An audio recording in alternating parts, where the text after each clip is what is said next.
Hello and warm greetings. Welcome to the Analyst by Vajiram and Ravi, where we would try to comprehensively analyze 7 articles in 2 different sections. In the analysis part, we'll first have a comprehensive discussion with respect to the manufacturing scenario in the country, the associated challenges, and the way forward. Then, in the second article, we'll have a discussion with respect to the menace of stubble burning and the ways to mitigate its ill effect. Then, in the simplified section, we'll have a look at 5 different articles from the special perspective of UPSC Prelims 2025 along with the value addition. So stay tuned. Coming to the very first topic of today's discussion, this is Manufacturing 2.0, India's next lead.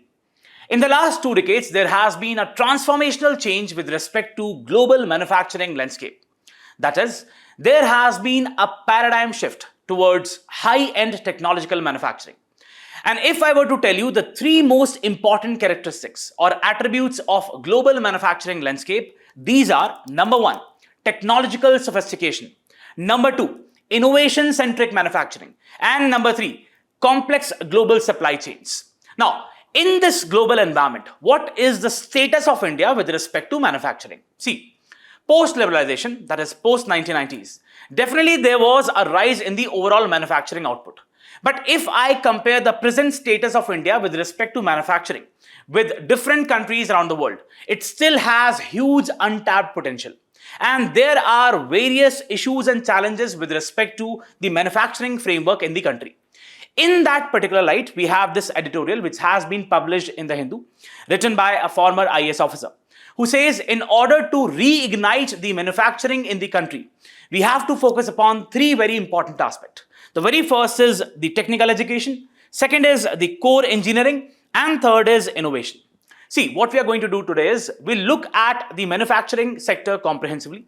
We'll see what is the status of manufacturing in the country, what have been the different government initiatives, what are the associated challenges, and what can be the way forward. Believe me, going to be a very, very important discussion. Now, this is a part of GS3, Indian economy and manufacturing. Now, first of all, why is manufacturing really important, especially for a country like India? See, manufacturing is important because it gives impetus to 3 very important points. The very first is that it gives employment to large number of people. Second, it basically ensures balanced regional development, which is very important for a country like India. Third, it promotes the entrepreneurial capacity. So these are 3 very important reasons which basically promote or have a feedback relations with respect to the manufacturing aspect. Now, what is the status of manufacturing in the country? If I talk about the financial year 21-22, the share of manufacturing as a component of the overall GDP was 16.3%. Now, the national policy on manufacturing had a target to raise this particular level of manufacturing to 25% of GDP by the financial year 25-26. That is what you have to keep in mind. Now, if I talk in terms of the number of people employed, the manufacturing sector alone employs around 5 crore people directly and almost 9 crore people indirectly. And this manufacturing has a projected compound annual growth rate of almost 12% from the financial year 21 till 26. Now, what are the major sectors with respect to manufacturing? So these are automobiles, textiles, chemicals, pharmaceuticals, electronics, including the semiconductors, machinery, medical supplies, etc. Now, just look at this particular infographic. It shows the estimates of the gross value added at the current prices in US billion dollars. In the quarter 1 of financial year 25, it was $842.1 US billion dollars, and this basically rose from 770.1 US billion dollars. So there was a rise, you can see that. Also, if I look in terms of the capacity utilization, first of all, what is capacity utilization?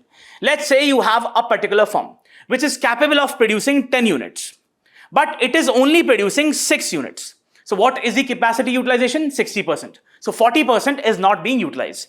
The capacity utilization in the quarter first of the financial year 25 was 74%. That is what you have to understand. Annual growth rates, index of industrial production at sectoral level, you can see we have different sectors: mining, manufacturing, electricity. You can have a look. Now, next aspect is what has been the scenario with respect to the foreign direct investment equity inflows in the manufacturing subsector. So we have the very first sector of services. The highest, which is the largest sector, that is the 16.3%. So the sector which has seen the highest amount of FDI is the services. Then we have the computer, software and hardware. Then we have telecommunications. Then we have trading, automobile, construction, drugs and pharma. So just a basic outlook. Now, what is really important is to have a comparative analysis of India's manufacturing status with that of the other countries around the world. Now, if I talk about the per capita value addition, now this particular data, in fact, all the data sources which we will study now, they are featured in this particular article. The per capita value addition in manufacturing in the country, it stands to be almost 0.32 thousand US dollars, right? Now, if I compare this number with that of the world average, this is 2,000 US dollars. Can you see? The per capita value addition in India's case, it's quite low, even when compared to the world average, let alone the countries like China or the US. Next, if we talk about the productivity aspect, it is just 8.9 thousand US dollars, while for the world average, it's almost 32,000 US dollars. Total value added, just have a comparative look, is 461 billion US dollars for India. Look at the number of China, 4,658 billion US dollars. Look at for US, almost 2,500 US billion dollars. So again, definitely see, when we compare India's manufacturing output, it has a huge untapped potential. It can definitely rise to that levels of the Chinese. But again, we have serious issues and we'll have a look over that. When we talk about the gross expenditure on the research and development, in India's case, that is, we are talking about the overall expenditure on the research and developmental aspect, which is very important for the innovation-centric manufacturing, right? It's just 0.64% of the GDP. For a country like China, it's almost 2.6% of GDP. For a country like US, it's almost 3.4%. In the overall terms, their GDP is obviously much higher than that of India. Now, even if the percentage are higher, definitely it corresponds to a very large amount being spent upon the research and developmental aspect, which is quite low when we see that Indian aspect, right? Now, what have been the different government schemes and initiatives? The very first is National Manufacturing Competitiveness Program of 2005. The very objective was to spur manufacturing in different domains, be it electronics, be it automobiles, be it pharmaceuticals. Next, we had the Make in India 2014. And last year, we celebrated 10 years of Make in India. Now, see, this was not just restricted to the domestic companies or manufacturing units. It was also applicable for the foreign companies. The overall objective was to enhance the manufacturing output, not just in terms of the quantitative aspect, but also in the qualitative aspects. So it focused upon 25 sectors, again, for electronics, for semiconductors, for pharmaceuticals, for automobiles, aims to increase the manufacturing sector's GDP share to almost 25% of GDP by the financial year 25-26. Now, recently, we also had this very important scheme, which is the production-linked incentive. Let's say you have a particular firm producing 100 units in a particular year. Next year, the same firm produces 110 units. So the overall number of units has increased, and it has increased by 10 units. What the government said is that on these incremental productions, we are going to incentivize you. We are going to give you some incentives. Incentives to the tune of almost 26 billion US dollars, almost 2 lakh crores, right? Now, again, as I said, offers financial incentives to the manufacturers for incremental production in various sectors, pharmaceuticals, automobiles, electronics manufacturing, right? Solar photovoltaic modules, right? Now, the next scheme which you have to focus upon is Atmanirbhar Bharat, especially during the COVID times and afterwards, when there was a need to spur demand in the economy, when there was a need to increase the overall demand, the government came up with various initiatives, various incentives in the form of the Atmanirbhar Bharat package, right? To boost the domestic manufacturing and reduce the reliance on imports. See, during the COVID periods, we already saw that the condition was so fragile.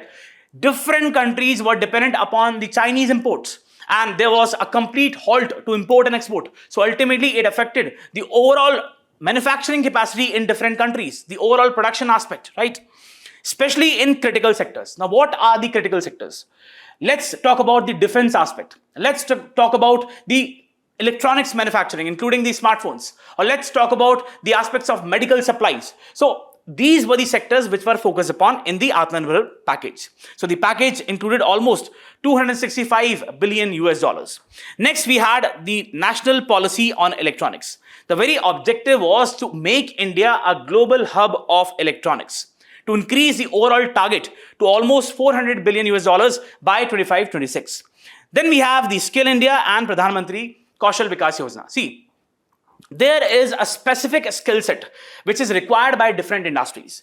Now, in order to equip people with those skills, we have these programs for the skill development aspect, right? Enhancing the skills of the workforce to meet the demands of the manufacturing sector.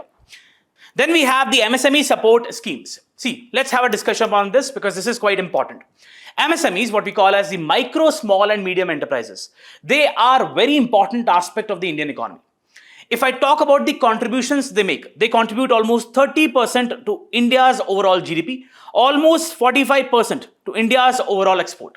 So what we call the MSMEs as the lifeblood of Indian economy. And therefore, the government has come up with various schemes. For example, we have the Udyam portal.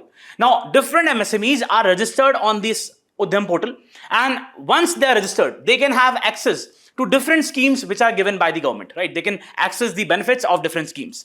Then also, for example, we have the credit-linked capital subsidy scheme. See, through this particular scheme, we are trying to provide the adequate capital to these MSMEs so that they can have the technological upgradation, right? And then their production efficiency would also increase. Then we also have schemes like Mudra. You must have heard about this, in order to provide the collateral-free loans to these MSMEs. So these are some of the very important schemes. For example, the Emergency Credit Linked Guarantee Subsidy Scheme.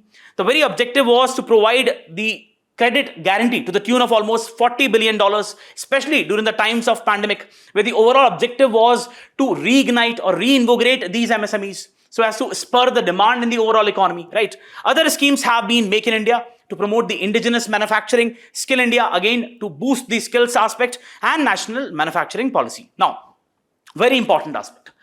What are the different issues and challenges with respect to the manufacturing scenario? The very first is infrastructure deficiencies. India has definitely invested a lot when we talk about the infrastructure related aspect, be it the road, be it the railways, be it the power lines, the transmission lines. But still what we see is there is a deficiency. Now, again, what you have to understand, because of that, what happens is that there is the rise in the overall logistics cost. You will ask, what is logistics? See, the transportation related aspects, the packaging, the storage, all comes in the logistics. Once we do not have adequate infrastructure, definitely it increases the logistics cost. If the logistics cost would increase with respect to the manufacturing, definitely it would have a consequence in the overall price, in the final price of the commodity. And who will bear the brunt? Who will bear the final brunt? It would be the end consumer. So what you see is, because of the infrastructure deficiencies, it is ultimately what we are seeing is that we do not have a proper competitive edge with respect to the other countries, because our products are more costly in comparison to theirs, primarily because of the logistics cost. In India, the logistics cost is almost to the tune of 13 to 14% of GDP. For countries like Germany, it is almost 8%. So again, we have to focus upon that aspect. And also we had the National Logistics Policy, right? Now you tell me the ministry under which the National Logistics Policy was initiated. Capital crunch, very important. See, there is the capital crunch. We as a country, we have a resource deficit. We have competing priorities, right? So again, the government cannot invest everything. We need the private sector participation also in the form of the public-private partnerships. But especially, after 2008, what we have seen is there has been a reduction in the overall PPP projects in the country, right? So that is one of the major aspects. Next, the project delays. When we talk about the execution of different projects in order to spur the manufacturing aspect, there has been a significant delay, which causes the time and cost overruns. Delays in the form of clearances, be it the labor standards or the environmental standards, delays in the form of the bureaucratic hurdles which are there. So these are some of the important aspects. Also, what you have to understand is many of the infrastructure schemes, they are centrally sponsored. So there can be a delay with respect to the transfer of the funds from the center to the states or from the states to the district administration. Then we have the issues with respect to labor laws and skill gaps. See, in India, there has been an allegation, a complaint, especially from these MSMEs, that the labor laws are very strict. They are very rigid. And this basically acts as a disincentive for these MSMEs to formalize. The government wants that these MSMEs should be formalized, right? So that they can have access to the different social security benefits, right? And other schemes can basically come in the overall regulatory framework of GST or other taxation aspect. But again, the different labor laws, they are very rigid. So instead of giving these MSMEs an incentive, they try to disincentivize them. So it forms a hamper. It forms a hindering aspect for these MSMEs, right? Next aspect is that of the skill mismatch. As I told you, the kind of skills which the industry needs, that is not the kind of skills which are being provided by various institutions around the country.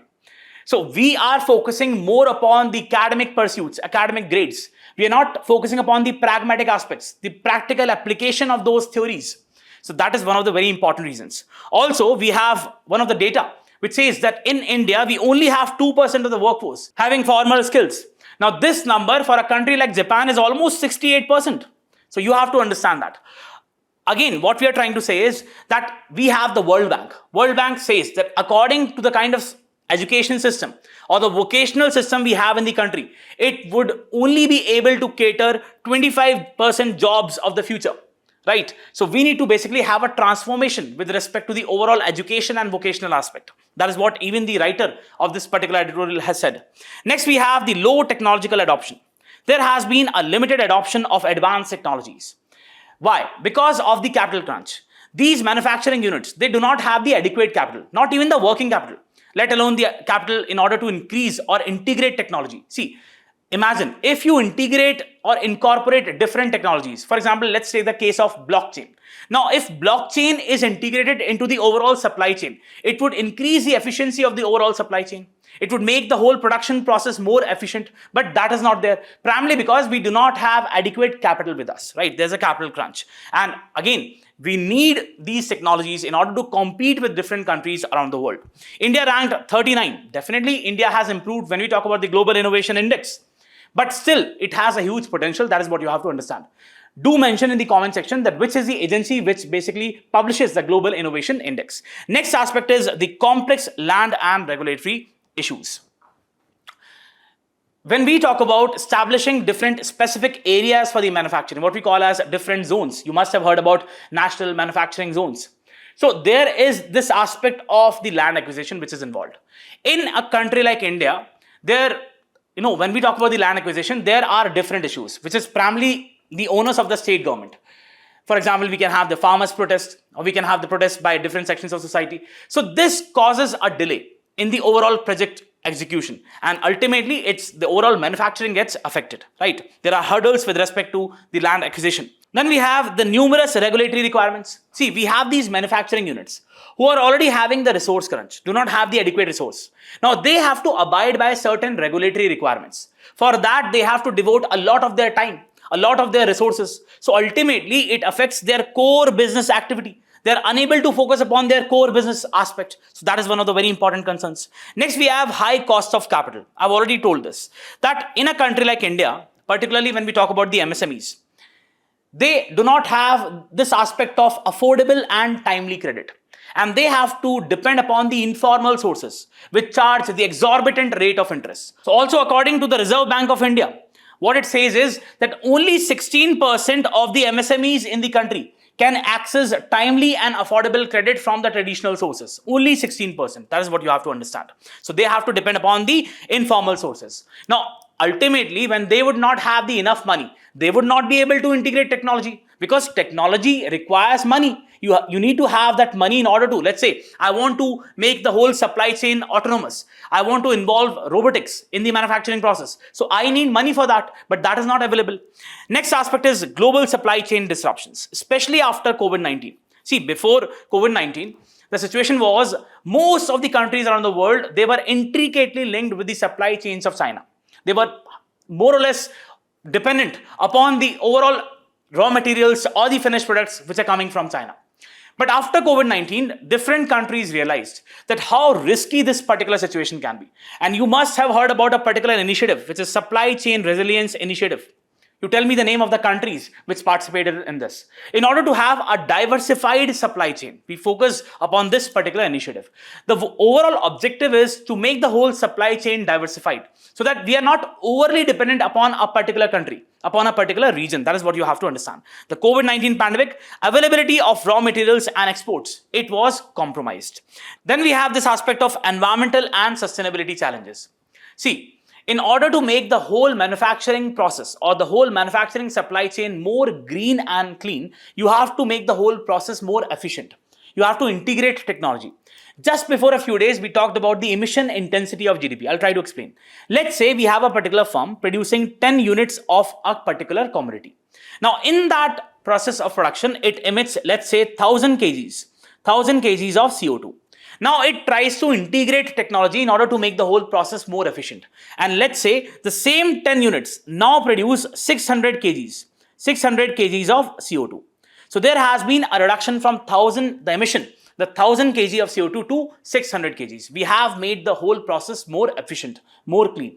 But this requires a lot of technology. But presently, we are having in most of these manufacturing units outdated technology, what we call as obsolete technology. And industries face pressure to adopt sustainable practices. You must have heard about the carbon border adjust mechanism of the EU, which says that they are going to impose tariffs, especially upon those countries, those manufacturing units who are having a kind of production which is not environmentally sound. So this forces different manufacturing units to adopt those practices which are more clean, but that requires a lot of resources. And that ultimately increases the cost of the product also, right? So that is what you have to understand. Now, what can be the way forward? In this particular article, the author has primarily emphasized upon the kind of way forward which is needed. And I have tried to incorporate that in the form of the editorial aspect, right? Now, let's have this discussion. The very first is infrastructure development. There is a need for continued investments in different aspects of infrastructure. Be it the transport, be it the power, be it the roadways, be it the railways, be it the different lines of communication. That is really very important in order to reduce the logistics costs. That would make sure that the final price of the good or the commodity which is produced, it is competitive in the overall market, right? That is what you have to understand. And the government has done a lot for that. National infrastructure pipeline. So the government aims to invest almost 100 lakh crores in the infrastructure aspect. Now note that this national infrastructure pipeline, it's not just an initiative where the government is contributing. We have different players. Look at this particular infographic. We have the share of the center, almost 39%. Then we have the share of the states, 39%, equal partners. And also we have the private sector. See, I emphasize the government cannot do everything on its own. You need other players as well, right? For that, we need this. We have different stakeholders who are coming together and investing. Now, just look at the different sectors. For example, we have the energy, we have the roads, we have the irrigation, rural agriculture, which also includes the food processing, very important aspect, mobility, railways, digital infrastructure, ports and airport. So this is what you have to understand. What the author says in this particular editorial is that we have to increase the investments in the industrial infrastructure to almost 1% of GDP. The investments in the industrial infrastructure to almost 1% of GDP. Next aspect which the author tries to emphasize is that we need to come up with state-specific manufacturing parks. What he is trying to say is different states have their own advantages, right? Maybe some states have more of the iron reserves. Maybe some states have more prowess when we talk about the technology. Let's talk about the Karnataka, right? So what the author is saying is, on the basis of the advantages which different states have, we need to come up with state-specific manufacturing parks. And there has to be a focus upon the in-house capabilities. That is, you make these parks, you make these zones, and provide them with certain capabilities. For example, the software design. For example, the product certification. So that they can export to different markets around the world, including the domestic consumption. That is what the author is trying to say. Next aspect is labor and skill development reforms. There has to be reform when we talk about the labor laws. We need to make sure that these labor laws, they are not framed in a manner which disincentivize these production unit. We need to come up with that structure which basically incentivizes these MSMEs or these manufacturing units to formalize, right? So you need to provide a conducive environment to these manufacturing units. There has to be proper investments also in different domains. When we talk about the skill aspect, right? Investments in the skill acquisition, technical and vocational education. See, and in fact, even in this particular editorial, what the author is saying is that our focus, since last many years has been on the academic pursuits, has been upon the academic grades. You tell me, many of you must be from the engineering background.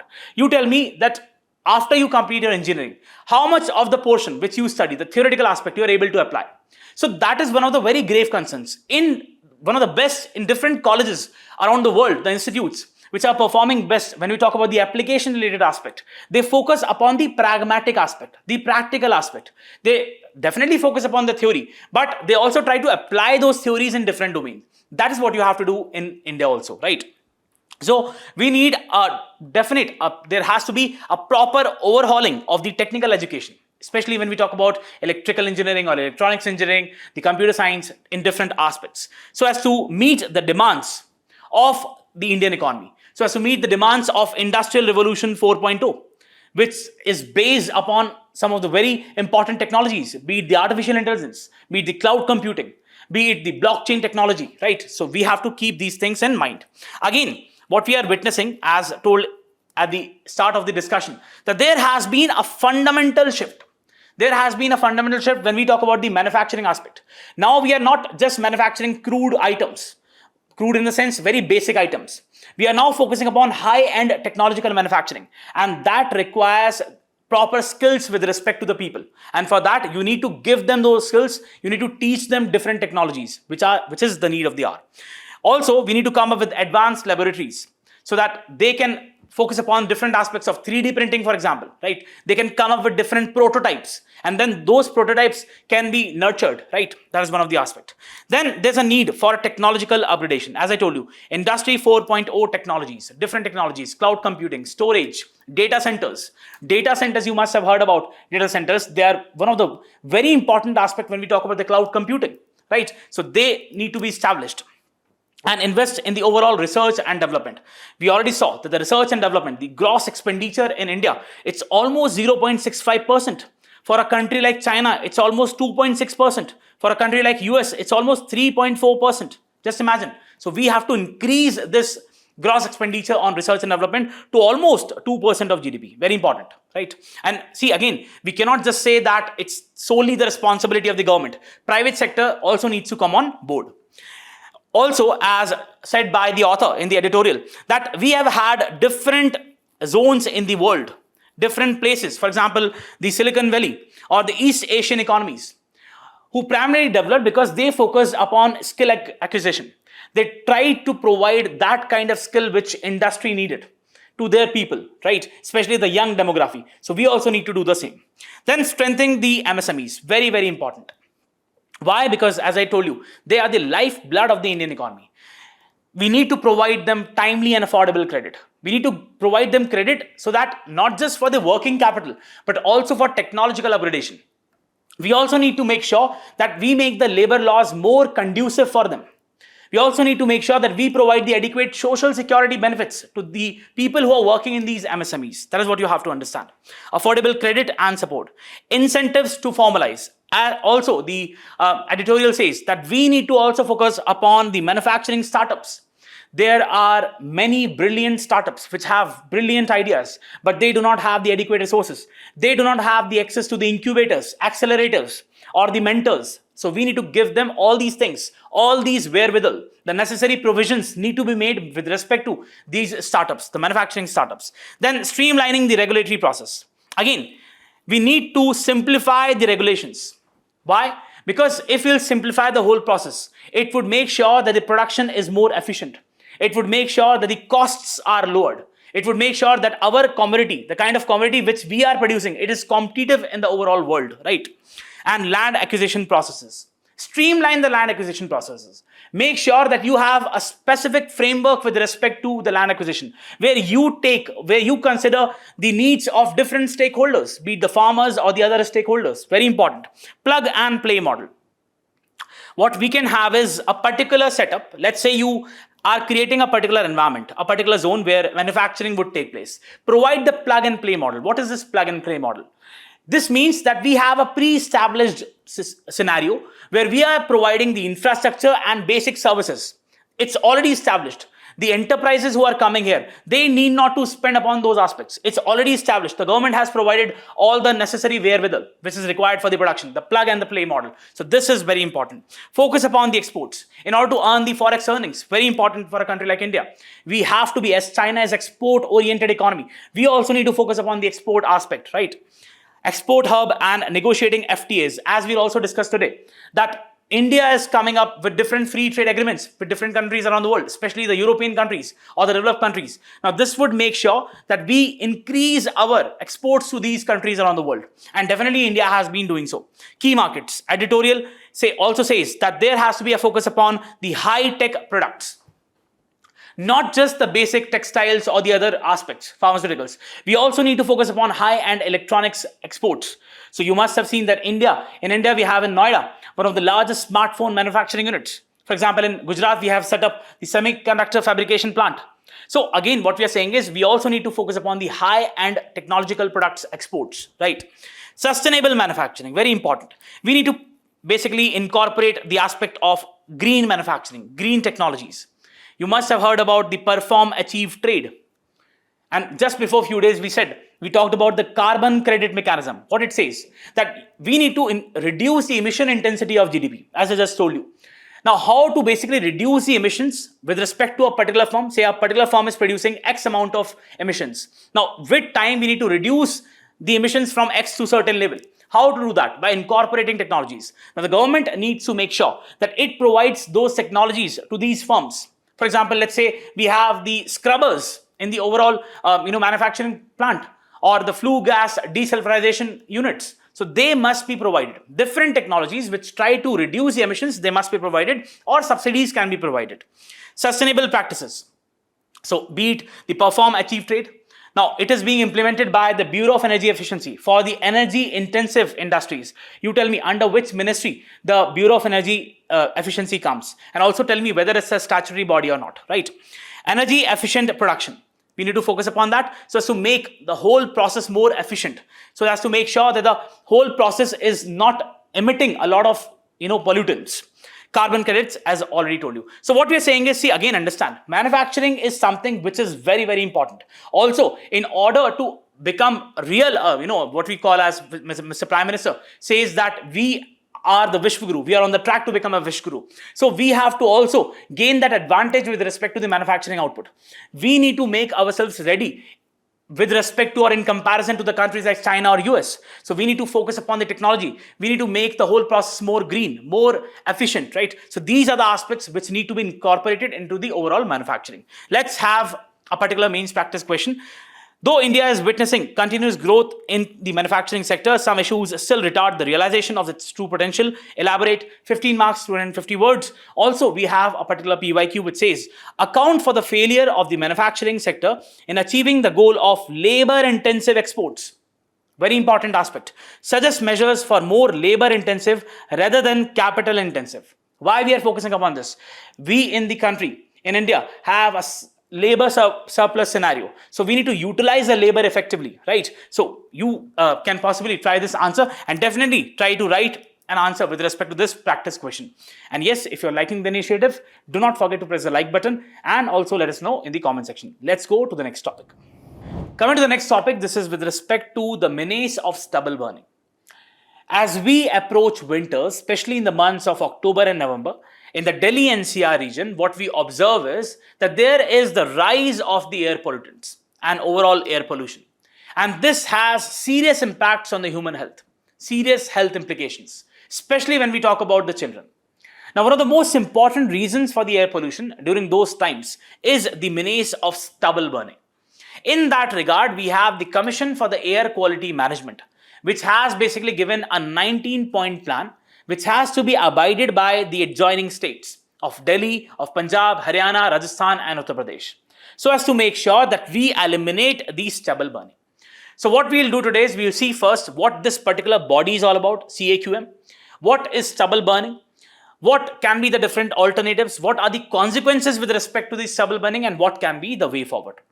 Now this forms a part of GS3, Environment, Pollution and Conservation. Now, let's first see what this particular body is all about. That is Commission for Air Quality Management in the National Capital Region. Now, if I look at The status of this particular body, this is a statutory body. That is, its formation is based on a particular law. Maybe a question can come in the prelims, very important. So the particular act is Commission for Air Quality Management in the NCR and Adjoining Areas Act of 2021. This is the particular law. What is the purpose of this particular body? See, this body is not just restricted to Delhi. The overall jurisdiction of this body extends to different states in the NCR, right? So coordinate the efforts across multiple states, Punjab, Haryana, Uttar Pradesh, Rajasthan, Delhi, to control the air pollution. And please understand that it is not just restricted to stubble burning. We'll see what the focus of this particular body is. So it also looks into the other aspects of pollution. Consolidates various laws and agencies for better enforcement. Make sure that there is proper implementation of different laws. Make sure that there is proper enforcement of different rules and regulation with respect to curbing the air pollution. Next, the jurisdiction, as I already told you, Delhi, NCR and adjoining states of Punjab, Haryana, Rajasthan and Uttar Pradesh. What is the focus? Reducing the air pollution from different sources, be it the industrial emissions or stubble burning or even the vehicular pollution, or it can be the construction dust, or it can be something else also. So don't, if there's a question, if there's a statement which says that CAQM only focuses upon the stubble burning, it's wrong. It also focuses upon different other sources of pollution. Composition, important. It consists of a chairman and several members from different areas. From where? For example, from various ministries, maybe from Ministry of Environment, Forest and Climate Change, maybe from some other ministry, Housing and Urban Affairs. Then technical experts who have good sound knowledge with respect to the scientific aspects of pollution, maybe from institutes like IIT Kanpur or IIT Delhi. State governments, from the Central Pollution Control Board, Indian Space Research Organization, so as to make sure that we have proper mapping of the pollution, right? What are the powers and functions of CAQM? The very first is to issue the directions to different state governments and pollution control boards, so as to make sure that the kind of regulations or the rules which are given by CAQM, they are properly implemented, they are properly enforced. Implementation of Graded Response Action Plan. What is GRAP? You must have heard about this. See, in Delhi NCR region, when the pollution increases, let's say we have this particular graph which talks about the pollution on this side, and there is sudden increase, gradual increase of pollution. So there are different stages. For example, stage 1, stage 2, stage 3, stage 4. According to the severity of the pollution, according to the seriousness of the pollution, we have different mechanisms. So these mechanisms become more stricter as the pollution increases. That is what GRAP is all about, Graded Response Action Plan. Now that is implemented by CAQM, always remember. Then it also enforces the penalties, not just on different industries, but also on the states if they do not abide by it. So it's a quite powerful body. That is what you have to understand. Now, what is stubble? See, we have the harvesting of this particular kharif crop, right? Let's say we have this rice, paddy, and then the harvesting takes place. Now, after the harvesting takes place, what you have to understand, there's a very short window of time which is available for farmers with respect to the cultivation of Rabi crop. What we are talking about is wheat, right? So what happens? The time is less. There is human resource crunch. The farmers do not have adequate money with them, adequate capital with them, so that they can basically use that money in order to make sure that they have adequate surplus labor, and then the stubble can come out. So what happens after the harvesting takes place? You have the leftover material on the ground. What we call as, we have the stubble, right? This is what the stubble is. So the leftover portions after the harvesting is known as stubble. Now, in order to make sure, now we already have, a time crunch because we have to sow the Rabi crop. So what farmers do is, the best option they have, according to them, is they burn this particular stubble. So they do the burning. And this has grave consequences, very serious consequences. This is what the overall process is. So the straw left after the harvesting of grains like paddy, why they do the stubble burning? To remove the paddy crop, what we call as the parali, right, from the fields to sow the wheat. Occurs around the end of September. So we have the sowing period which starts from November. So we have very short time which is there. The easiest way of disposing, owing to the lack of time, equipments and awareness, and also cost. That's what you have to understand. What is the effect of stubble burning? The most important and grave impact of stubble burning is the damage to the environment. See, once we have these stubbles, and once the burning takes place of these stubbles, it releases very harmful gases into the environment. Greenhouse gases, and not just the greenhouse gases, but also those gases which are very serious or which have grave effects with respect to the human health, right? So for example, we have the carbon monoxide, we have methane. Both of these gases are greenhouse gases. And then we have polycyclic aromatic hydrocarbons, very, very serious compounds in the form of anthracene, or in the form of pyrene. So these are polycyclic aromatic hydrocarbons. Also, we have volatile organic compounds in the form of benzene, right? So these are also carcinogenic in nature, right? Cancer-causing compounds. Then we have these pollutants forming a blanket of fog, what we call as the smog, right? So it also has serious health implications affecting the air quality and health. So you must have seen in the months of November, the whole environment in Delhi, it becomes all brown, all hazy. That's primarily because of the smog. And one of the most contributing factors is the stubble burning. Then it also has the impact on soil properties. See, what you have to understand, if the burning takes place, if the burning of the stubble takes place, what would happen is it would raise the temperature of the soil. And in that particular process, many of the bacteria, many of the beneficial soil organisms, they would die. So this is something which is a very negative consequence for the soil itself, right? Also, the other aspect can be, once you burn, there is the reduction of the moisture in the soil. So the water retention capacity of the soil reduces. That is what you have to understand. Frequent burning, it leads to the complete loss of microbial population, which is very important, for the different plants. That is what you have to understand. Reduces levels of nitrogen and carbon. Next, it has serious impacts on the human health. See, once this particular air goes into the environment, different air pollutants, it ultimately goes inside the human body. And that has serious consequences with respect to health, starting from the very common skin irritation to very serious, severe neurological diseases. You must have seen that, and there have been research studies that in Delhi, there have been increasing cases of brain stroke, primarily because of the pollution, right? Cardiovascular diseases and respiratory problems, acute respiratory tract infections, both in the upper and the lower respiratory tracts. So that is what you have to understand. Also, we have had different research which says that the pollution exposure, it adversely affects the mortality rates. There's a particular research done by the Indian Institute of Technology in Delhi, which says that the average life expectancy of the Delhi residents, it has reduced by 6.4 years. Can you imagine? Just because of the pollution, the average life expectancy of the residents in Delhi has reduced by 6.4 years. Next aspect is insufficient stubble management infrastructure. See, the farmers do not have the adequate capacity, right? So it is ultimately the state which has to provide the infrastructure. But we do not have the infrastructure with respect to the management of the stubbles which are produced. So ultimately, these farmers have no option. They basically go for the stubble burning aspect. Farmers burns millions of tons, which this particular stubble has a huge potential. And we will see it can be used in different domains. But that we are unable to do, primarily because we do not have the adequate infrastructure. Lack of stubble management infrastructure. Preferred by farmers because it is cheaper, because it is faster, and help them to clear the land in that particular time frame. In a very short time frame, they clear the land. Also, many of the farmers, what reason they give is that once they burn the stubble, it leads to the release of many of these important minerals like phosphorus, the kind of reasons which farmers provide. So for them, it's a better avenue, right? Negative effects of subsidies.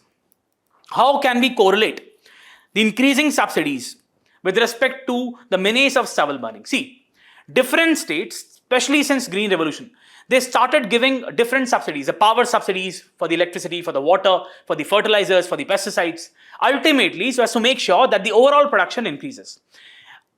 This led to the increase in the crop yields, right? So the cropping intensity increase, the overall production increase. Once you will have increase in the production, automatically you will have increase in the stubble also.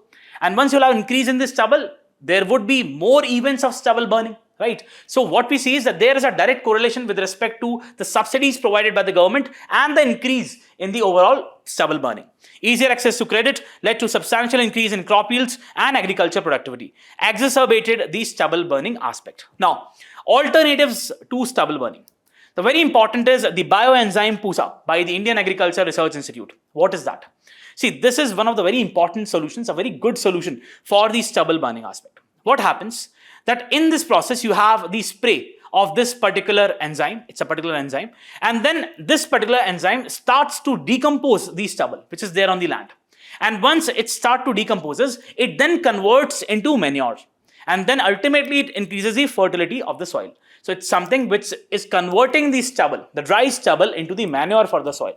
Increases the organic carbon, definitely very good for the soil, and the overall soil health, reducing the fertilizer expense. Now, once the fertility of the soil increases because of the stubble, which is now converted into manure, you don't need to apply additional fertilizers or pesticides. So that is one of the benefits. Next, we have pelletization.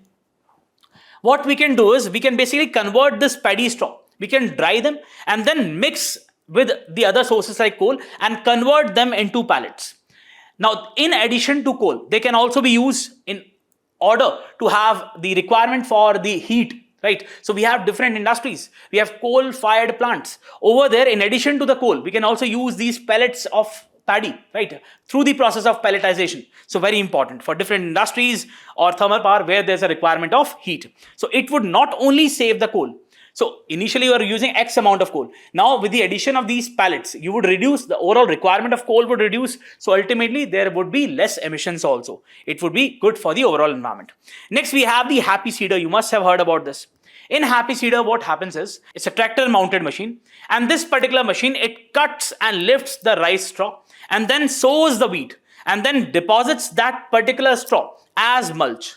So it does all these three things. It takes out the stubble, it sows that particular seed for the wheat, and ultimately that particular straw is then put on the ground as mulch. So as to increase the overall water retention of the soil. You must have heard about this aspect of mulching.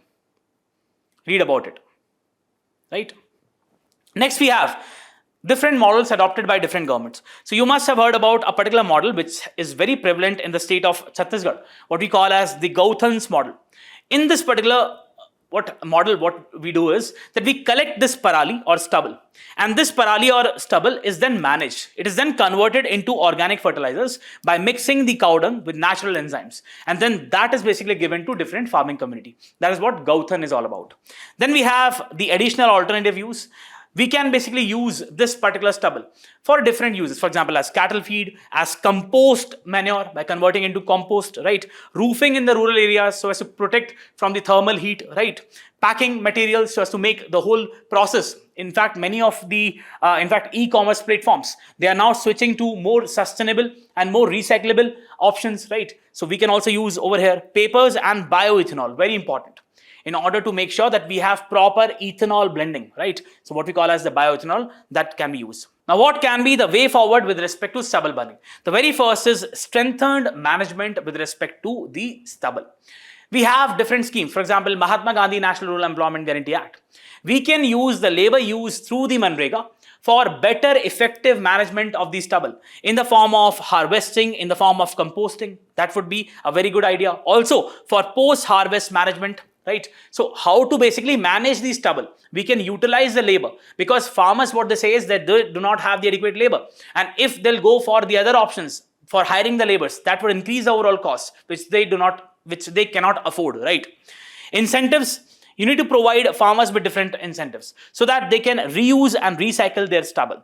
Next, we have new improved varieties. So different agriculture research institutes have come up with different varieties. Short duration crop varieties like Pusa Basmati 1509 and PR 126. Now they basically mature quickly. Once they would mature quickly, you will have a good amount of time where labor can be employed and then the stubble can be taken out. Right now, the time window which is available between the harvesting and the sowing of the Rabi crop, it's very small, right? Improve the quality of the soil. Then we have this farmer awareness. What we are trying to say is there has to be behavior change. We need to basically tell these farmers that it's not just affecting this particular area, but it's affecting the overall region, and it is compromising the health of the vulnerable sections, especially the infants, the children, the pregnant ladies, right? So that is one of the very serious concerns. Farmers need to be informed the stubble burning is a threat to human life and also the fertility of the soil. They are thinking that these phosphorus would help to regain the fertility, but that is not the case.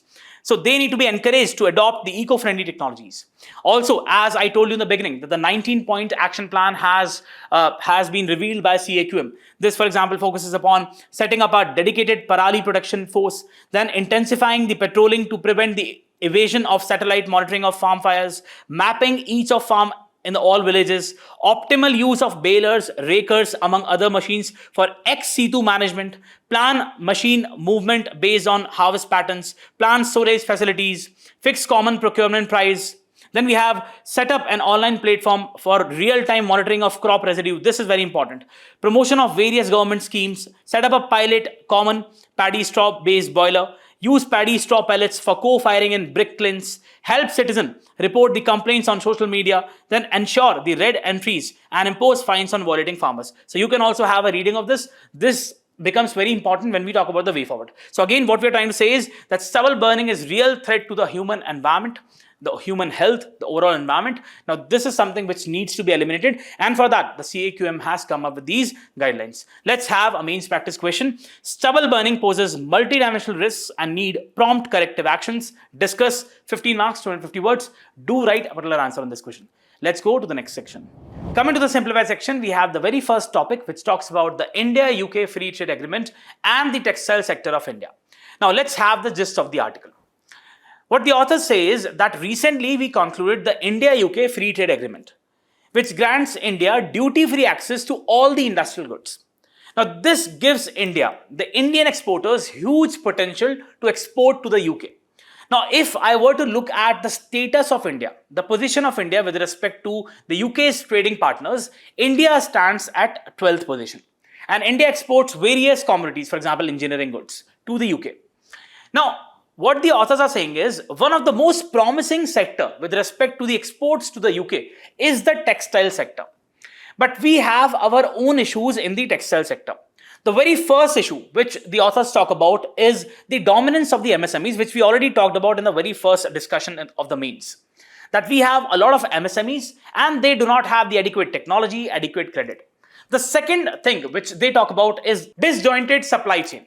What it means is that the production of the cotton takes place in Gujarat, the manufacturing of the yarn takes place in Tamil Nadu, and the processing of the various fabrics takes place at different places around the country. What the authors are saying is that this increases the logistics costs. And ultimately what we have is the increase of the final commodity which is produced, the final textile which is produced. Now, if you have to compete with other markets around the world, for example, be it the Bangladesh or the other Chinese production, you have to make your production more competitive. So you have to reduce the overall costs. Third issue which the authors talk about is having an inverted duty structure with respect to the GST. That is, the raw materials are imposed a higher tax than the finished products. So there is an inverted duty structure. So what the authors are ultimately saying is that India needs to capitalize upon its advantages which it has in the textile sector. So the overall share of Indian exports of the textiles to the UK stands at almost 6%. So we have to increase it in comparison to the countries like China or Bangladesh. So they give various measures and they talk about this scenario. So it's a quite interesting article. Let's have this. On May 6, India and the UK concluded a landmark free trade agreement, which was a historic milestone. The deal grants India zero duty access to all the industrial goods and eliminates the import tariffs on over 99.3% of the animal products, 99.8% of the vegetable oil products, and 99.7% on the processed foods. Currently, the UK imports goods worth 815.5 billion US dollars, primarily from countries like China. What is the share of China when we talk about the UK's import? It is 12%. US, it's 11%. Germany, it's 9%. India is the 12th largest trading partner of the UK. Again, this information can be important for the prelims, and also once you're writing, let's say there's a question with respect to India-UK relations, you can cite this particular data. But with a meager share of 1.8%, imagine China is having 12% share and India just has 1.8% share in the goods imported to the UK. The UK exports goods worth almost 512 billion US dollars, primarily to countries like US, China and Germany. As of 24, India-UK total trade was 23.3 billion US dollars, 8.06 billion dollars of which was exports to India, right? Then the export basket largely comprises of pearls, nuclear reactors, spirits, vehicles, while the import from India are machinery, mineral fuels, pharmaceuticals, apparel and footwear. We already export apparel, but we have to increase it. That is what the authors are talking about. However, in order to translate the objectives of the FTA into reality, Trade must open both ways. India is willing to let the British whiskey flow more freely, and tariffs have been cut from the current 150% to 75%, and they will further go down to 40%. British cars can run on Indian roads with tariffs slashed from 100% to 10%. For example, we have the British manufacturers, car manufacturers like Morris Garages, MG, right? On the other hand, India can gain in labor-intensive sectors like footwear, toys, textiles, apparels, a sector particular interest to India because it employs almost 4.5 crore people who can benefit from access to high-end markets. So if India increases its exports, the overall sector would bloom in the country, right? But to make this happen, India needs to stitch several loose ends in the textiles and the apparel value chain, especially designing in high-value apparel products for the UK markets. The UK imports textiles and apparel valued at almost $26.9 billion, almost $27 billion, of which the apparel imports are $19.6 billion. The country's apparel imports, very important information, are primarily from China. 25% share, can you imagine? 25% of the textiles and apparels import of the UK are from China. Followed by Bangladesh, 20%. See, this country, Bangladesh, exporting 20% to the UK. India has a meager 6% share. Before the FTA, the UK imposed average tariffs of almost 11 to 12%. Now, they would automatically come down, so we have a very good opportunity. After the FTA, India would get a preferential treatment with a zero tariff entry. This can be a game changer for the overall sector, for its vis-a-vis competitors. To take the advantage, we need to set a few things right or in the order in the overall textile and apparel value chain. India's TNA sector has structural challenges. The very first is fragmented manufacturing base, with MSMEs operating in silos, do not have adequate credit, do not have adequate technology. Second, it's disjointed value chain. Cotton is grown in Gujarat and Maharashtra, yarn is spun in Tamil Nadu, fabrics is processed in different parts. We already discussed that. And garments are stitched at several places across the country. This geographical dispersion, important aspect, raises the cost of the logistics and causes the delays. Time from order to delivery is 63 days compared to 50 days in Bangladesh. We are taking 63 days. And for the same consignment from Bangladesh, it's taking 50 days. So there is inefficiency, definitely, right? Third, India's policies around man-made fibers lag global preferences, hampered by the inverted GST structure, whereas the taxes on the raw materials is higher than that of the taxes on the finished products, inverted duty structure, and restrictive quality norms. To address these issues, India must move swiftly on three fronts, the way forward which is needed: policy, practices, and products, to realign its textile and apparel sector with the global market demand. One, on the policy front, the first priority is the swift operationalization of PM Mitra, very important scheme. We'll talk about this, which basically talks about these integrated textile parks, right? Particularly in Navsari in Gujarat and Virudhunagar in Tamil Nadu, right? Focus upon the exports. Simplification, consolidation, and elimination of compliance-heavy processes for exporters is a low-hanging fruit. We already discussed in the very first article in the manufacturing that there has to be a simplified regulatory structure. The complexities have to be done away with. Rationalizing the inverted duty structure in the MMF textiles is another requirement. Fiber inputs are taxed higher than that of the finished products. Indian MMF garments globally are uncompetitive. Building upon the momentum of the India-UK FTA, India must put its TNA sector at the forefront in trade negotiations. Now also you see that this is the process. Cotton gets converted through the ginning process, and then spinning takes place, the formation of yarn, and then weaving or knitting takes place, and ultimately you have the fabric. That's the whole supply chain with respect to the textiles. For the EU and the US, what it means is that this is the area, these are the markets which India can capitalize, right? Working upon its textile sector. Biggest apparel importers. Look at this particular image. The apparel imports by major markets and the exporter share of 2024. So look at the market of the US. The total valuation is almost $83.6 US billion. Look at India's shares, just 6%. Look at EU. So we have the value of almost 193 US billion dollars. And look at India's share, just 3%. And then look at UK, 19.5 US billion dollars. Look at India's share, again 6%. So India has a huge potential, especially when we talk about the textile and the apparel sector, considering the UK-India FTA. EU imports $193.6 billion worth of apparel, and most of it is from the Bangladesh and Vietnam enjoy duty-free access. Similarly, the US, $83.6 US billion presents a rare window of opportunity, having effectively eliminated the Chinese dominance, because now Trump has imposed reciprocal tariffs. So that Chinese position would come down, and then we can use this particular vacuum which is created, right, and increase our exports to the US. High value markets can be a boon for India's textile and apparel sector. In terms of practices, India must work upon to match the global fashion aesthetics. Very important. Quality has to be focused upon. Compliance is another area that requires attention. For example, the EU is going to implement the Corporate Sustainability Due Diligence Directive. Indian suppliers will need to embrace the environmental, social and governance compliance, ESG compliance. We'll talk about that. Traceability. What is the supply chain with respect to that particular product? Traceability norms and the green audits. What kind of process has been followed? Whether the process has involved very intensive, energy intensive practices. So that is one of the aspects. Or it has adopted, let's say, a very green process. So this is what green audits is all about in their supply chain. For example, you must have heard about, I talked in the very first article, the carbon border adjusts mechanism of EU. So they are basically trying to impose more tariffs on those products where the process of production has been more energy intensive, right? Finally, India must scale up towards the value-added products like activewear, athleisure and technical textiles. What is activewear? Those garments which can be worn, for example, in the gym and also casually, right?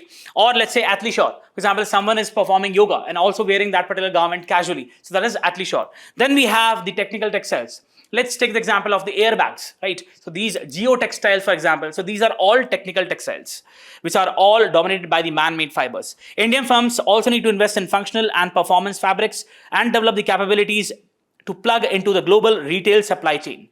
It is interesting to reflect on the irony of the history. Once at the heart of the global textile and apparel industry, the UK, with mills in Lancashire and James Hargreaves' spinning jenny. You must have read about these in the world history, the Industrial Revolution, which followed in the UK, and it disrupted the traditional supply chains or the manufacturing base of India, right? Which was the birthplace of Industrial Revolution, which dismantled the India's traditional spinning hubs. Today, in the reversal of sorts, India could be a major supplier of textiles and apparels to the UK. The India-UK FTA offers a timely blueprint for the ongoing trade negotiations with the US and the EU. But the deals alone won't suffice. We must reimagine India's textile future through integrated hubs, modern manufacturing, compliant supply chains, and demand-driven exports. Now, this is very important. PM Mitra Park sites approved by the Government of India, taken from the PIB. The Government of India today announced the sites for setting up of 7 PM Mega Integrated Textile Regions and Apparel Parks, PM Mitra. For the textile industry, the parks will come up in Tamil Nadu, Telangana, Gujarat, Karnataka, Madhya Pradesh, Uttar Pradesh and Maharashtra. What is the very objective of this particular scheme is to make the whole process more integrated, right? So that there can be the proper economies of scale and scope, right? Inspired by the 5F vision of the Honorable Prime Minister, farm to fiber, to factory, to fashion, to foreign. The PM Mitra parks are a major step forward in realizing the government's vision of making India a global hub of textile manufacturing and exports. It is expected that these parks will enhance the competitiveness of the textiles industry by helping it achieve the economies of scale, as well as attract the global players in the overall manufacturing system of India. The 7 sites were chosen out of 18 proposals for PM Mitra parks, which were received from 13 states. Eligible states and sites were evaluated using a transparent challenge method based upon the objective criteria, taking into account a variety of factors such as connectivity, existing ecosystem, textile policy, infrastructure, utility. Also, we have this PM Gati Shakti National Master Plan for Multimodal Connectivity, which was also used for validation. Now, this is important. PM Mitra Parks will help in creating world-class industrial infrastructure that will attract large-scale investment, including foreign direct investment, and encourage innovation and job creation within the sector. So this can be important for the prelims. Now, let's talk about different items which were discussed in the article. Athleisure, a fashion trend where clothing designed for athletic activities is also worn in casual casual, everyday settings. For example, yoga pants, joggers, or hoodies. Activewear, clothing specifically designed for physical activities like running, gym, workouts, sports, focusing upon the comfort, flexibility. We have compression tights, running shorts, or gym wear. Then technical textiles, very important. High performance fabrics designed not for fashion but for functional use. Geotextiles, for example, or textiles used in the medical industry, right? Airbags in automobiles. Like healthcare, defense, agriculture, and sports. Example, the fire resistance uniform, bulletproof vest made of Kevlar fibers. Antibacterial hospital fabrics. Functional fabrics are textiles designed with specific features or properties like waterproofing, UV protection, or antibacterial finish beyond just the basic clothing needs. Then we have the performance fabrics, right? Functional fabrics or performance fabrics are type of functional fabrics specially made to enhance the comfort, efficiency, or protection during the physical activity or extreme conditions. Example, we have moisture wicking fabric, waterproof and breathable fabric, right? So again, the water won't go inside, but the sweat can come outside. That is what these fabrics are all about. Antimicrobial fabric, UV protection fabric, and stretchable fabric. You must have seen that. Now, what is this ESG guidelines? We have the environment, social, and governance guidelines. Now, these are the set of standards for how a company operates with regards to the environment, social responsibilities, and internal governance. We have these parameters, whether a company is meeting the parameters with respect to the environment, with respect to the social domain, whether there's inclusivity or not, whether there's gender diversity or not, how is the governance of that particular company. So, not just the finances aspect, but also these related parameters. It helps investors evaluate companies beyond the financial performance. Infosys publishes annual ESG reports showing how it reduces the carbon emissions, supports the employee diversity, and ensures the transparent corporate governance. Similarly, we have the company Tesla.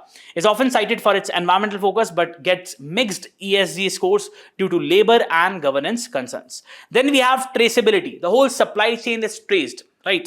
It is the ability to track the origin, journey, and processing of a product or material throughout the supply chain, from the source to the consumer, so as to know that what has been the process.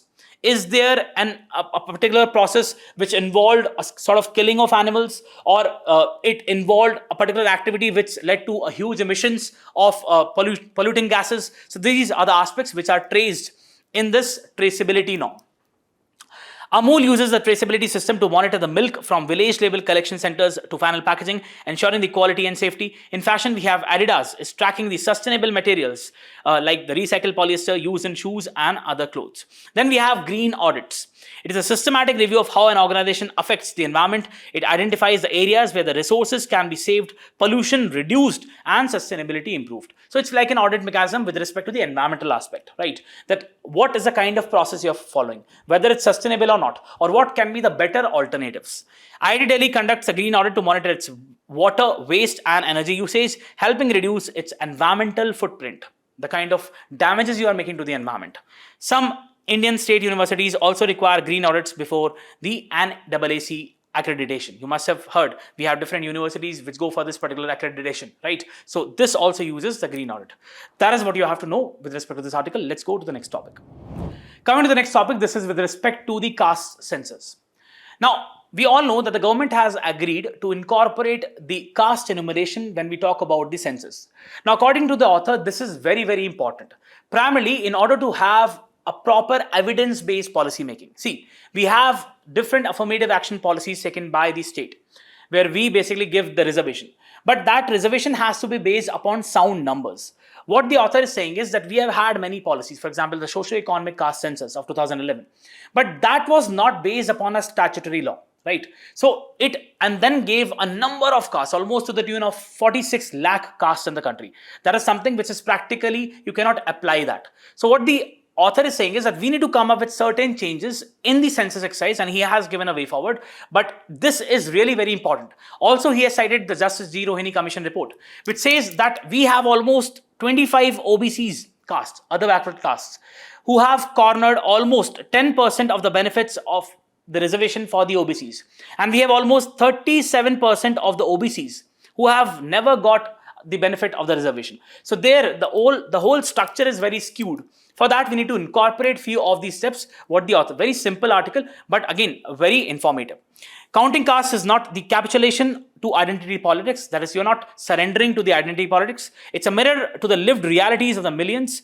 It's marks a vital step towards the evidence-based policy making, so that you have the proper data with respect to the policy making and then implementation, just for a just and inclusive India. Post independence, India attempted to abolish the caste while simultaneously pursuing the social justice. Now, this is a typical example of a paradox, right?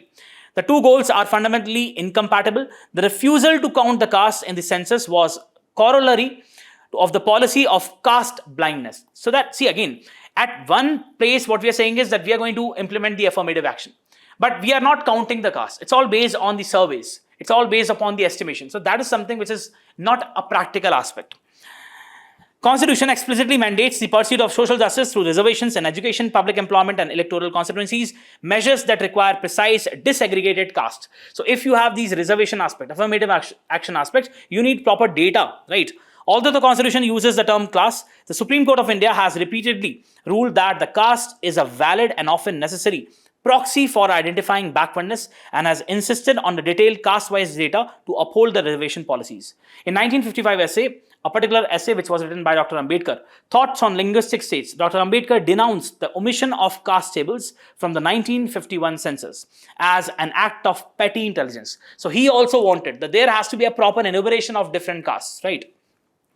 Visibility in the data is the first step towards meaningful inclusion. Caste data collection across major social groups is essential not only for administering reservation but also equity-driven planning, targeted policy making, and tracking disparities over time. So again, if you want to have a proper structure, if you want to make sure to realize the objective of social justice, you need to have data with respect to different castes, right? Not collecting it has rendered many of the India's marginalized communities invisible. Worse, a narrow elite of the upper castes and dominant OBCs has entrenched its grip over wealth, opportunity, and power. So there has been increasing inequality, right? And the primary reason is that we are not making the policies based upon sound data. Since 1951, the census has enumerated the SCs and STs but excluded the OBCs, even though all three groups are constitutionally eligible for reservation in education and public employment. Article 15 and 16 of the Indian Constitution. The usual justification that OBCs lack the reserved seats in the Lok Sabha and the state legislative assemblies that SCs and STs have collapsed with the 73rd and 74th Amendment, which mandated the OBC reservation. What you have to understand is the 73rd and the 74th Constitutional Amendment Act, they mandated that if the state legislatures want, they can definitely reserve the seats for the OBCs, right? So this is one of the very important reasons in electoral constituencies of panchayat and municipalities. Implementing these provisions require granular, area-wise OBC data with the introduction of reservation in education and public employment. For the EWS, economically weaker sections among the upper castes, a comprehensive enumeration of all castes has now become a legal imperative. India's reservation policies currently operates in the evidence vacuum, that is, we do not have the adequate data with us, leaving it vulnerable to the arbitrary demands from powerful caste groups and politically expedient decisions. We have seen most of the decisions taken with respect to the reservation in different states, that is based upon the populism, political populism, right? Not upon rational grounds. With reliable caste data, the demands of the Marathas, Patitas, Jats, and others can be assessed and transparently implemented. The limited data we have reveal a deep inequalities. According to the submissions made by the Justice G. Rohini Commission, just 10 OBC castes cornered 25% of all the public jobs and education seats reserved for the OBCs, while a quarter of OBC's castes secured 97% of the benefits. Shockingly, 38% of the OBC castes received only 3% of the benefits, and another 37 got nothing at all. This is the condition you have to understand. There is skewed structure. Hence, caste enumeration is also an administrative imperative to prevent the elite capture, enable the rational subcategorization within the social groups to allow for a more precise definition of creamy layer. Collection of caste data must go beyond the decennial census. All the periodic government surveys should enumerate the OBCs and upper castes alongside the SCs and STs.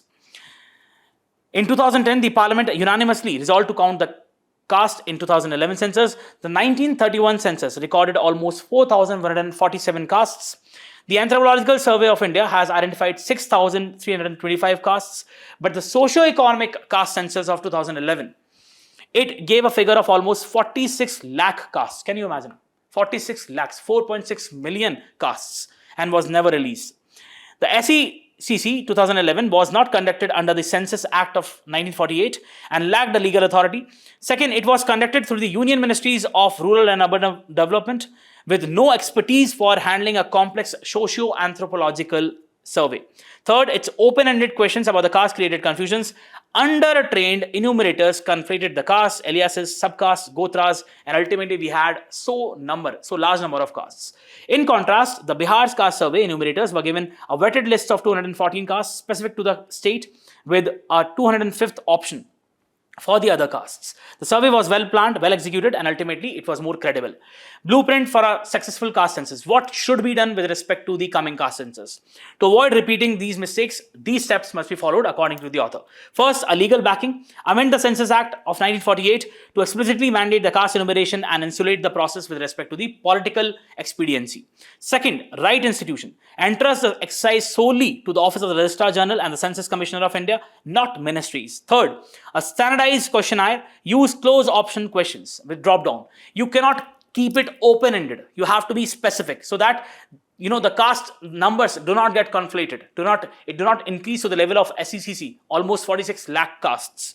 Hence, caste alone, not an option, can lead to the error some caste names. Also, we have the other aspects. For example, there are some castes which have similar name. For example, Iyer and Iyer, right? So there has to be a proper differentiation.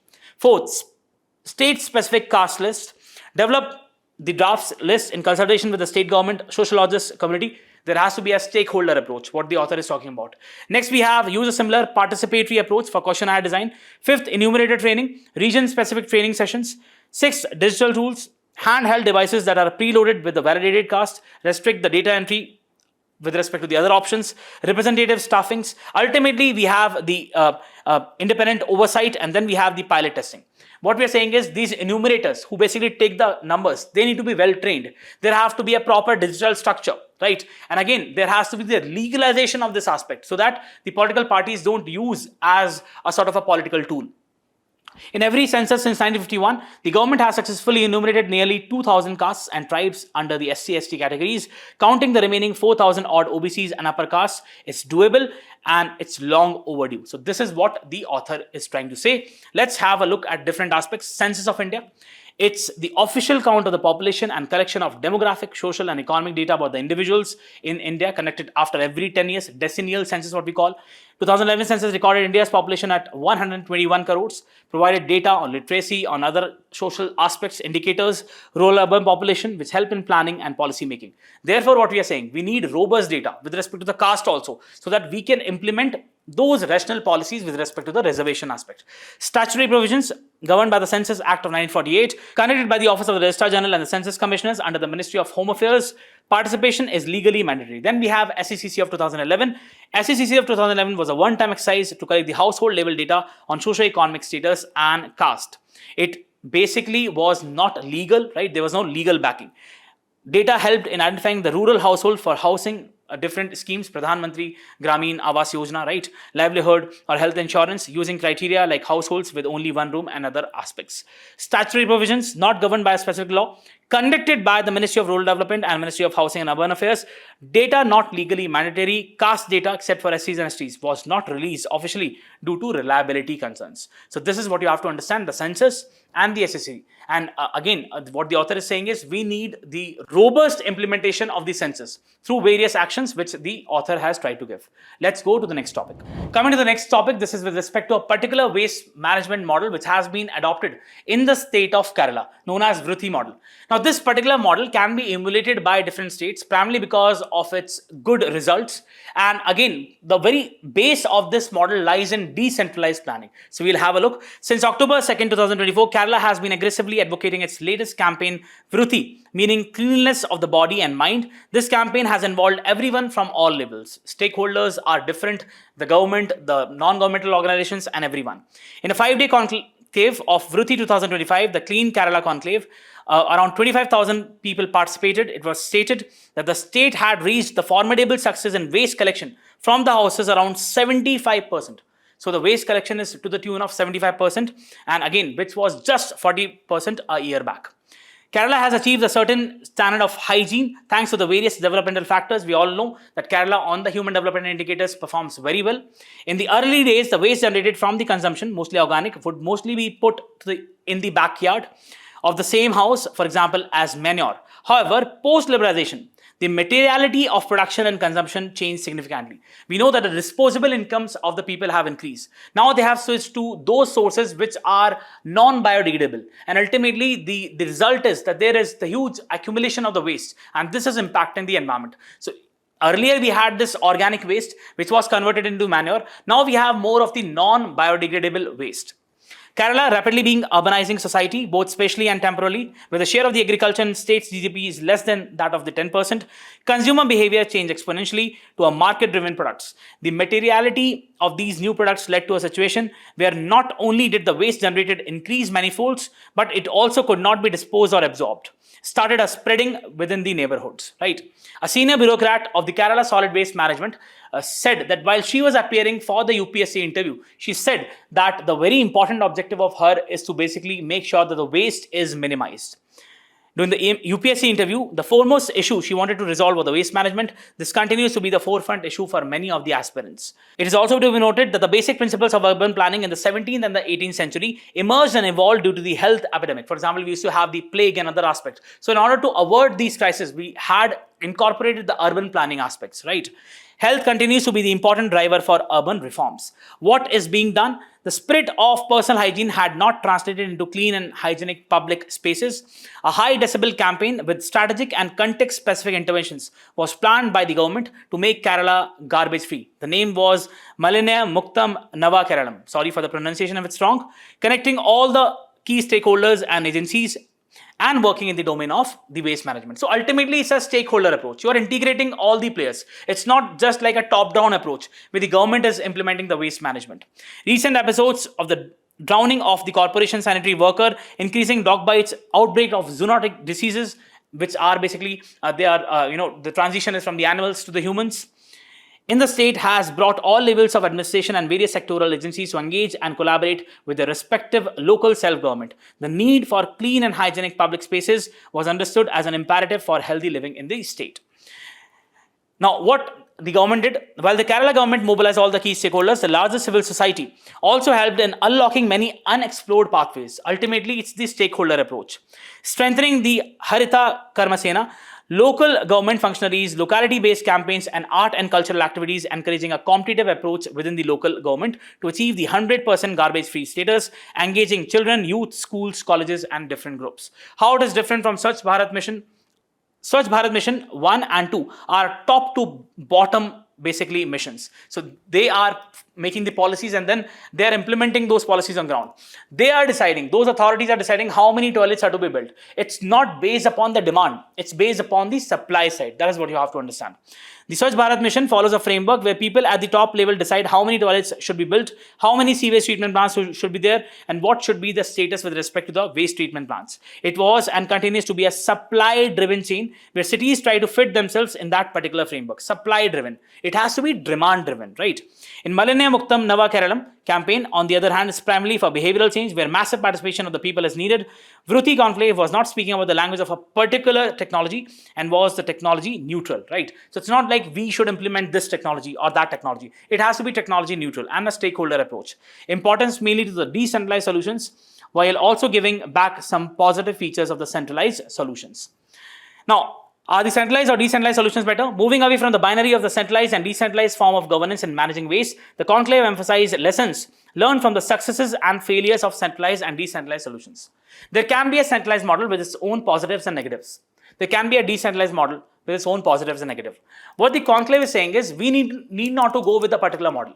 We need to look at the positives of both these models. For a particular space, a centralized model can work or a decentralized model can work, depending upon the needs of that particular place, right? So there have been successes with respect to the centralized model, the Guruvayur municipality. There have been the negatives also with respect to the centralized model, for example, in Kochi, right? There have been positives with respect to the decentralized solutions, for example, in Brahmapuram, right? So the positives need to be applied.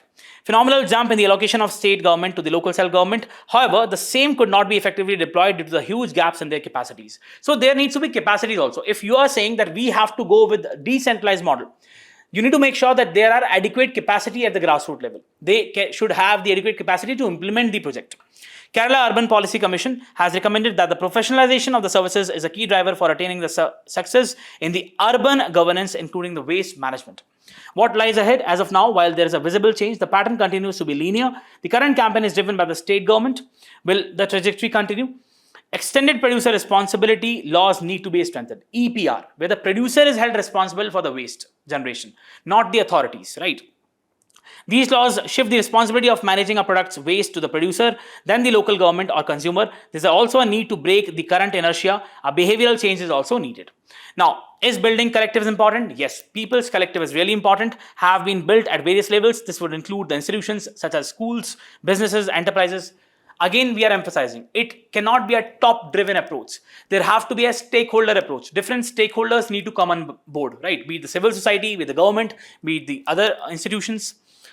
Brought on board of the campaign, Kerala has ranked first in the country on indices with respect to the human and sustainable development and is currently at crossroads on managing its waste. The way in which it would manage its waste problem with an open mind and drawing on a large canvas, incorporating worldwide changes, will pave the way for a cleaner and healthier Kerala. And this can also be a model for different states and cities around the country. So we have the EPR, Extended Producer Responsibility. It's an environment policy approach where the producer of the product is made responsible for the entire life cycle of the product, especially take back, recycling, final disposal. Whoever produces the particular product, that person has to be held accountable, right? Not the government or not the consumers, right? That is what the EPR says. Example, plastic packaging. Companies that sell products in plastic packaging like shampoo bottles, snack packets must collect and recycle or dispose the same thing. E-waste, also applicable in mobile phones and laptop manufacturers, must set up systems for collecting and then recycling those products. Batteries, these were the new rules of 2022. These producers must collect used batteries and recycle and refurbish them. Statutory provisions. Now, what have been the different provisions? We have the plastic waste management rules of 2016, which mandate the EPR. Then we also have the e-waste management rules, and we also have the battery waste management rules of 2022. Just have a glance. So this would provide the statutory backing. Let's go to the next topic. Coming to the next topic, this is with respect to the numbers published in the context of total fertility rate by the sample registration system. So the article says that the TFR in India remains at 2.0. What is TFR, total fertility rate? The average number of children which a woman bears in her lifetime in the reproductive age from 15 to 49 years of age. What is replacement level fertility? The TFR at which the population exactly replaces itself. That is what replacement level fertility is all about. Let's go through the article. The TFR, the average number of children born to a woman over her lifetime, has remained 2.0 in 2021, the same as 2020, shows the sample registration system reported for the year 2021, released by the Registrar General of India. Starting information can be important for the prelims. Bihar has the highest TFR of 3.0, while Delhi and West Bengal has the lowest of 1.4.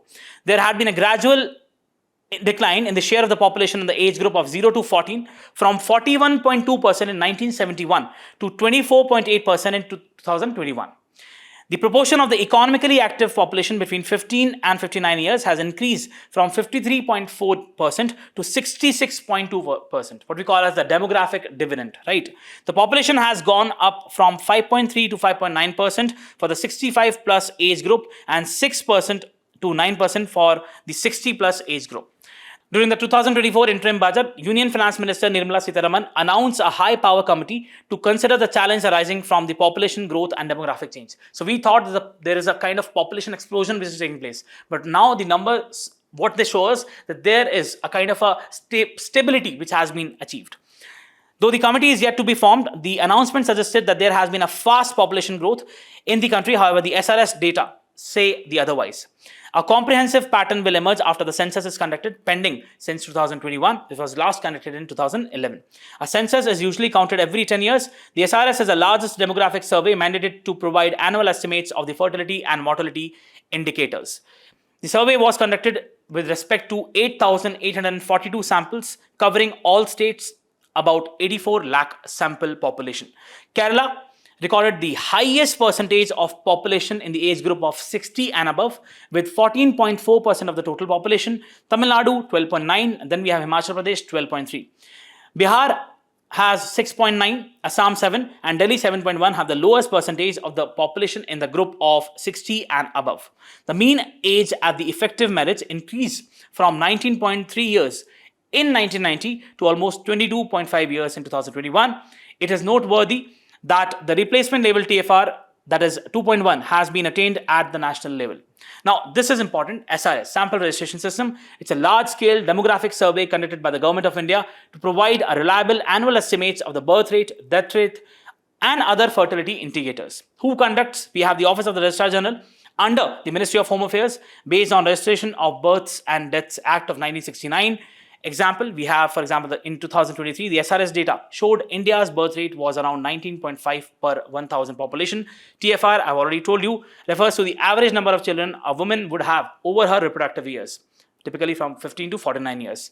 So, if the TFR is 2.2, it means on an average, every woman is having 2 children. Replacement level fertility, it's the TFR at which the population exactly replaces itself from one generation to the next without migration. So this is what you have to understand with respect to this topic. Let's go to the next topic. Coming to the last topic of today's discussion, this is with respect to the guidelines given by the University Grants Commission, which says that there has to be the increasing internationalization of the education in line with the national education policy. So it has asked various higher education institutions to admit more of international students, right? The UGC has asked the higher education institutions through a recent circular to furnish the details of the foreign students they have enrolled for the courses. It has advised the HEIs, the higher education institutions, to implement the 2022 circular on creating 25% supernumerary seats for the international students over and above the total sanctioned enrollment. So this is in line with the national education policy. That is what you have to understand. Professor Joshi said that adding the HEIs may create up to 25% additional seats for the international students to adopt and implement the admission guidelines and provide the supernumerary seats for the international students. Ultimately, the objective is to increase the internationalization of the education system in the country.